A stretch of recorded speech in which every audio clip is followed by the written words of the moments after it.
लद्दाख से बड़ी खबर आ रही है और ये खबर जितनी चौंकाने वाली है उतनी ही संवेदनशील भी। आज हम बात कर रहे हैं सोनम वांगचुक पर।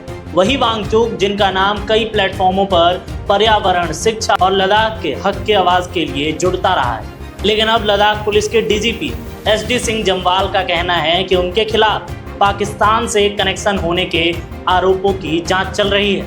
ये जांच पिछले महीने पकड़े गए एक पाकिस्तानी इंटेलिजेंस ऑपरेटिव के आधार पर आगे बढ़ी है, जिसके बारे में यह दावा किया गया कि उसने वांगचुक के नेतृत्व में हुए प्रदर्शनों के वीडियो सीमा के पार भेजे हैं। मामला गंभीर है, आरोप बड़े हैं और पुलिस का कहना है कि फिलहाल जो सामग्री हाथ लगी है उसे सार्वजनिक नहीं किया जा सकता क्योंकि जांच जारी है। अब जरा घटनाक्रम पर आते हैं। बुधवार को लद्दाख में हिंसा बढ़ी, 4 लोगों की मौत हुई, कई लोग घायल हो गए।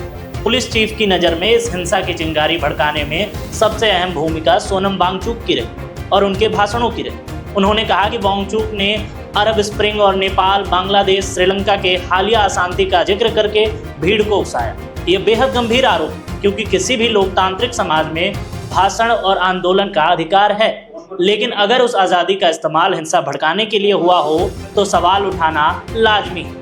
पुलिस का दावा है कि यही भाषण माहौल को विषाक्त बनाने में कारगर साबित हुआ। पुलिस प्रमुख ने यहां तक कहा कि वांगचुक के खिलाफ विदेशी फंडिंग और एससीआरएफ उल्लंघन की जांच भी चल रही है। साथ ही जिस पाकिस्तानी ऑपरेटिव की गिरफ्तारी हुई है उसके बारे में आरोप है कि वो वांगचुक के नेतृत्व में होने वाले प्रदर्शनों के वीडियो लगातार सीमा पार भेज रहा था। यानी जांच की रडार सिर्फ सड़कों पर हुई हिंसा तक सीमित नहीं है, फंडिंग, संपर्क और डिजिटल ट्रेल सब कुछ खंगाला जा रहा है। इस सिलसिले में वांगचुक के कुछ विदेशी यात्राओं पर भी सवाल उठाए गए हैं। कहा गया कि उन्होंने पाकिस्तान के एक कार्यक्रम द डॉन के आयोजन में शिरकत किया था और बांग्लादेश का दौरा भी किया था। पुलिस की नज़र में ये दौरे संदेहास्पद है। हालांकि ये कहना जरूरी है कि यात्राएं अपने आप में अपराध नहीं होती।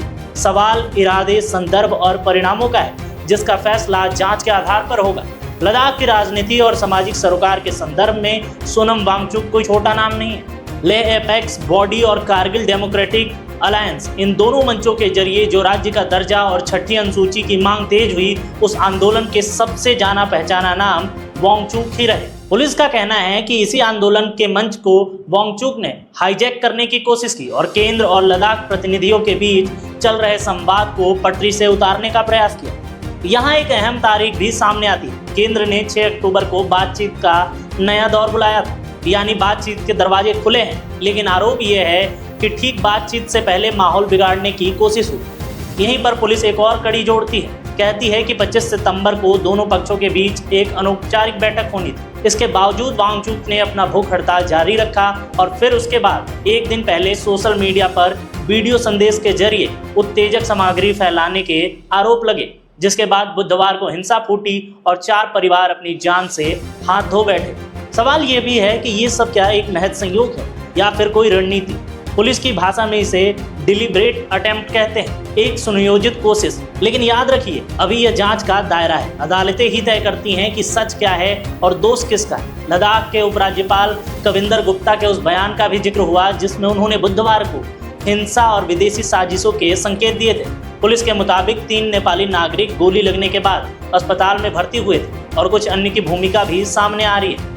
इस वक्त तक कुल 50 लोगों को हिरासत में लिया गया है, जिनमें से करीब आधा दर्जन को पुलिस रिंग लीडर्स यानी कथित सरगना के तौर पर देख रही है। और सबसे बड़ा दावा वांगचुक, जिन्हें पुलिस इस पूरे प्रकरण का मुख्य उकसाने वाला आरोपी कह रही है, उन्हें एक बाहरी जेल में रखा गया। यह जानकारी अपने आप में बताती है कि सुरक्षा एजेंसियां इस केस को कितना हाई प्रोफाइल और संवेदनशील मान रही हैं। अब आपको ये बताते हैं कि इस आंदोलन की असल मांगे क्या हैं। लद्दाख के लोग लंबे समय से राज्य को दर्जा और छठी अनुसूची के तहत संवैधानिक संरक्षण की मांग कर रहे हैं ताकि उनकी सांस्कृतिक पहचान, भूमि अधिकार और पर्यावरणीय संतुलन को मजबूत कानूनी कवच मिल सके।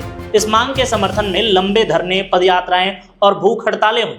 वांगचुक इन्हीं अभियानों के चेहरों में सबसे आगे दिखे, मीडिया की रोशनी में भी और जनता की नजरों में भी। लेकिन अब पुलिस का कहना है कि आंदोलन अब लोकतांत्रिक चरित्र का खतरनाक मोड़ ले रहा है, जहां से हिंसा फूट रही है और सरहद पार तक संदेश जा रहे हैं। यही वजह है कि यह मुद्दा अब केवल स्थानीय नहीं रहा, यह कानून व्यवस्था, राष्ट्रीय सुरक्षा और नागरिक स्वतंत्रता के बीच एक मुहिम सा परीक्षण बन गया है। आपको बता दें कि इस बीच केंद्र की ओर से 6 अक्टूबर को संवाद की नई कोशिश की गई। सवाल यह है कि क्या लोगों का गुस्सा शांत हो पाएगा? क्या गिरफ्तारियां आरोप और काउंटर आरोप बातचीत की संभावना को कमजोर करेंगे या फिर यही शक्ति रास्ता साफ करेगी? इतिहास बताता है कि समाधान अक्सर टेबल पर बैठकर ही निकलते हैं और उस टेबल पर पहुंचने के लिए भरोसा चाहिए, और भरोसा तब बनता है जब हिंसा थमे, बयानबाजी संयमित हो और जांच निष्पक्ष दिखे। यहाँ पुलिस और आंदोलन दोनों पक्षों की जिम्मेदारी है कि एक को कानून के दायरे में सख्ती दिखानी है तो दूसरे को लोकतांत्रिक सीमाओं का सम्मान करना है। दूसरी ओर बात करें कि यदि विदेशी फंडिंग है या FCRA उल्लंघन और सीमा पार संपर्क जैसे आरोप सच साबित होते हैं तो ना ये सिर्फ वांगचुक की विश्वसनीयता पर सवाल खड़े करेंगे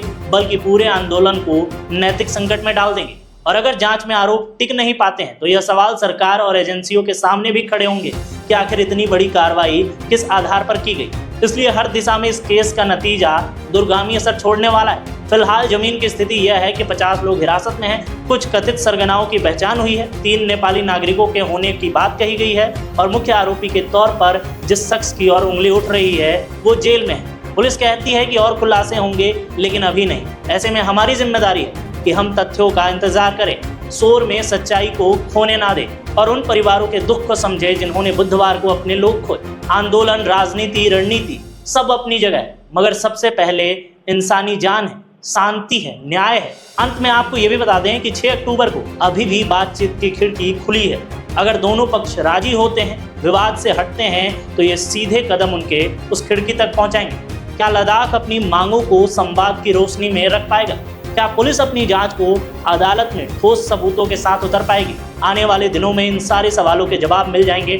तब तक आप इस पूरे प्रकरण पर क्या सोचते हैं, अपनी राय वीडियो के कमेंट सेक्शन में जरूर दें। धन्यवाद।